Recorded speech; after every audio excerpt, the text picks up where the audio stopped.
இன்னைக்கு நம்ம வீடியோவில் ரொம்ப குயிக்காக ஒரு 5லேருந்து 10 நிமிஷத்துக்குள்ள ரொம்ப ஹெல்தியான அல்வா எப்படி செய்யறதுன்னு பார்க்கலாங்க. இது வந்து ரொம்ப ஹெல்தியாகவும் இருக்கும், சாப்பிட்றதுக்கு டேஸ்ட் ரொம்பவே நல்லா இருக்கும். இது எப்படி செய்யறதுன்னு நம்ம வீடியோக்குள்ளே போய் பார்க்கறதுக்கு முன்னாடி நம்ம சேனலை இது வரைக்கும் சப்ஸ்கிரைப் பண்ணாதவங்க சப்ஸ்கிரைப் பண்ணிக்கோங்க. பக்கத்தில் இருக்கிற ஆளுங்கிற பெல் பட்டனை கிளிக் பண்ணிக்கோங்க. வாங்க வீடியோக்குள்ளே போகலாம். இப்போது இந்த அல்வா செய்யறதுக்கு நான் வந்து ஸ்டவ்வில் ஒரு கடாய் வச்சுருக்கேன். கடாயில் ஒரு ஸ்பூன் வந்து நெய் விட்டுக்கலாம்.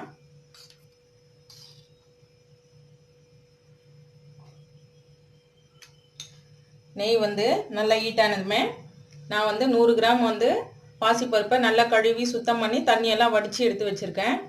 அதை வந்து இதில் சேர்த்துக்கலாம்.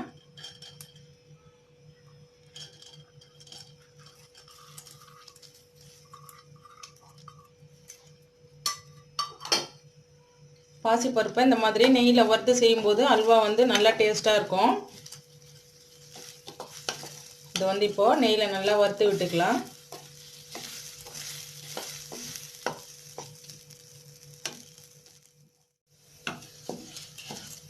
இப்போது பாசிப்பருப்பு வந்து நல்லா வறுபட்டுருச்சு. இந்த அளவுக்கு வறுபட்டால் போதும். கைவிடாமல் வறுத்து விட்டிங்கன்னா இந்த மாதிரி ஒன்று போல் எல்லாம் நல்லா வறுபட்டு வரும்.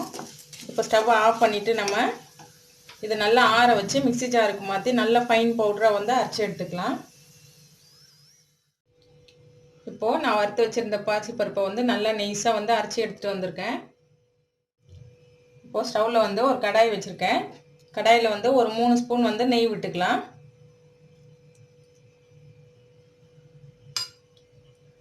நெய் விட்டுட்டு நெய் வந்து நல்லா ஹீட் ஆனதுமே அதில் கொஞ்சமாக வந்து முந்திரி சேர்த்துக்கலாம். அதில்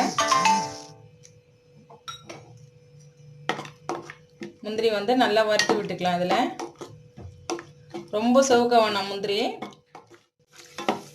இப்போது முந்திரி வந்து நல்லா வறுபட்டுருச்சு. இந்த அளவுக்கு வறுபட்டால் போதும், ரொம்ப செவக்க வேணாம். அதில் வந்து நம்ம அரைச்சி வச்சுருக்கிற இந்த பாசிப்பருப்பை வந்து சேர்த்துக்கலாம்.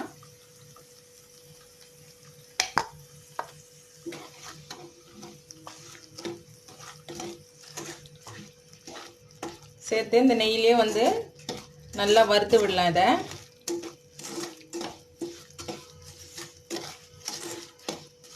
இந்த நெய்யிலே வறுக்கும் போது நல்லா வாசனையாக இருக்கும். இந்த அல்வா சாப்பிட்றதுக்கு டேஸ்ட்டும் ரொம்பவே நல்லாயிருக்கும்.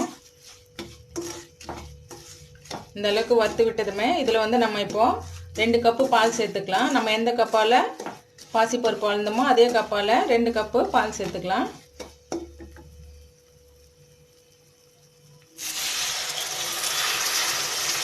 பால் சேர்த்ததுமே வந்து கட்டி தட்டும். இது நீங்கள் உடனே வந்து நல்லா மிக்ஸ் பண்ணி விட்டிங்கன்னா கட்டி இல்லாமல் எல்லாம் மிக்ஸ் ஆகி வந்துடும்.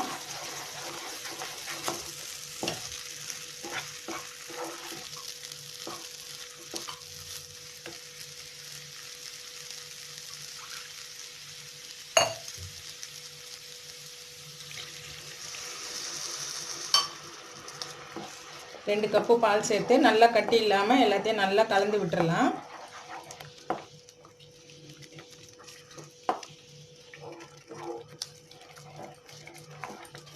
அடுப்பை வந்து ஸ்லோ பண்ணி தான் வச்சுக்கணும், ரொம்ப ஹையில் வைக்கக்கூடாது. பால் சேர்க்கும்போது இந்த அல்வா வந்து நல்லா டேஸ்ட்டாக இருக்கும். வாயில் வச்சதுமே கரையும். இது அந்த அளவுக்கு டேஸ்ட் ரொம்பவே நல்லாயிருக்கும். இது அடுப்பை வந்து ஸ்லோ பண்ணி வச்சுட்டு தான் எல்லாத்தையும் நல்லா மிக்ஸ் பண்ணி விடணும். இதை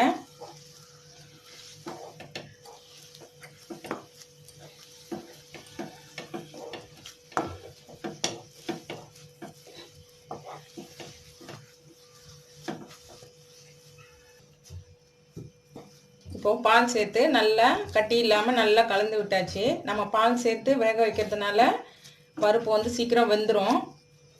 ஏற்கனவே வறுத்துருக்கோம் நம்ம நெய் விட்டு. இப்போ இந்த அளவுக்கு வந்து நல்லா மிக்ஸ் பண்ணி விட்டாச்சு.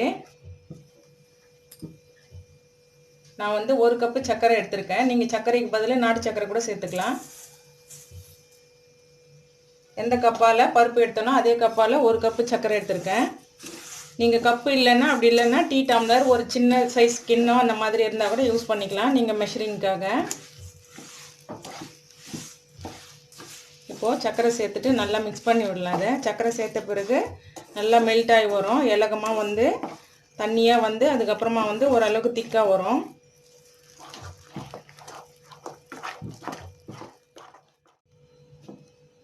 இப்போது சர்க்கரை சேர்த்த பிறகு நல்லா இலகி வந்திருக்கு பாருங்கள். இப்போ இந்த ஸ்டேஜில் வந்து 1 ஸ்பூன் நெய் விட்டுக்கலாம். நம்ம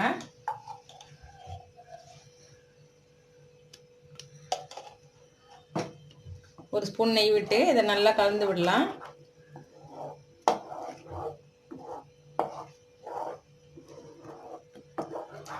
கடாயில் ஒட்டாமல் நல்லா சுருண்டு வரணும். அப்போ தான் வந்து அல்வா நல்லா டேஸ்ட்டாக இருக்கும். இது வந்து நல்லா மிக்ஸ் பண்ணி விட்டுட்டே இருக்கலாம். இப்போது நல்லா இறுகி வந்திருக்கு. இப்போ இந்த ஸ்டேஜில் வந்து நம்ம ஏலக்காய் தூள் சேர்த்துக்கலாம். ஒரு 1/4 ஸ்பூன் வந்து ஏலக்காய் தூள் சேர்த்துருக்கேன் நான். ஏலக்காய் தூள் சேர்த்துட்டு நல்லா மிக்ஸ் பண்ணி விடலாம்.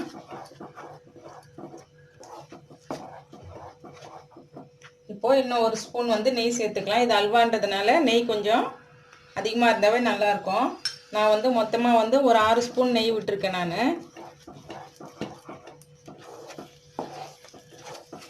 நெய் சேர்த்துட்டு எல்லாத்தையும் நல்லா மிக்ஸ் பண்ணி விடலாம். நல்லா சுருண்டு வரணும். இது இன்னும் கடாயில் ஒட்டாமல் நல்லா சுருண்டு வரும்.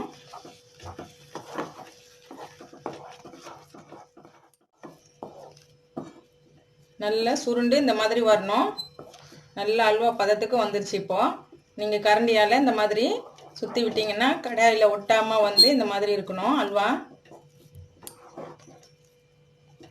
நான் வந்து இன்னொரு ஸ்பூன் வந்து நெய் சேர்க்க போகிறேன்.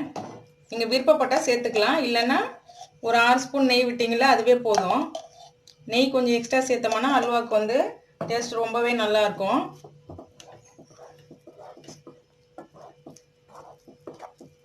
இப்போ இது வந்து ரெடி ஆயிடுச்சு.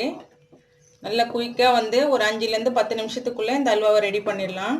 சாப்பிட்றதுக்கும் டேஸ்ட் ரொம்பவே நல்லாயிருக்கும். வாயில் வச்சதுமே கரையும். இது இந்த ரெசிபி உங்களுக்கு பிடிச்சிருந்தா நீங்கள் வீட்டில் ட்ரை பண்ணி பார்த்துட்டு எப்படி இருக்குன்னு உங்களுடைய கருத்துக்களை கமெண்ட் பாக்ஸில் சொல்லுங்கள். இந்த வீடியோ பிடிச்சிருந்தா லைக் பண்ணுங்கள், ஷேர் பண்ணுங்கள். தேங்க்யூ.